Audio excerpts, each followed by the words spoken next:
اعوذ باللہ من الشیطان الرجیم بسم اللہ الرحمن الرحیم وَإِذَا قِيلَ لَهُمْ آمِنُوا بِمَا أُنزِلَ اللَّهُ قَالُوا نُؤْمِنُ بِمَا أُنزِلَ إِلَيْنَا وَيَكْفُرُونَ بِمَا وَرَاءَهُ وَهُوَ الْحَقُّ مُصَدِّقًا لِمَا مَعَهُمْ فَلِمَ تَقْتُلُونَ أَنْبِيَاءَ اللَّهِ مِنْ قَبْلُ إِنْ كُنْتُمْ مُؤْمِنِينَ۔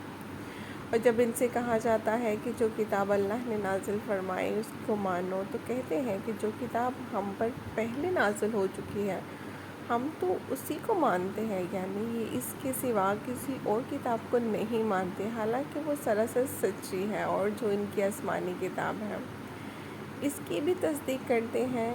ان سے کہہ دو کہ اگر تم صاحب ایمان ہوتے تو اللہ کے پیغمبروں کو پہلے ہی کیوں قتل کیا کرتے۔ صدق اللہ العلی العظیم۔ جزاک اللہ خیر۔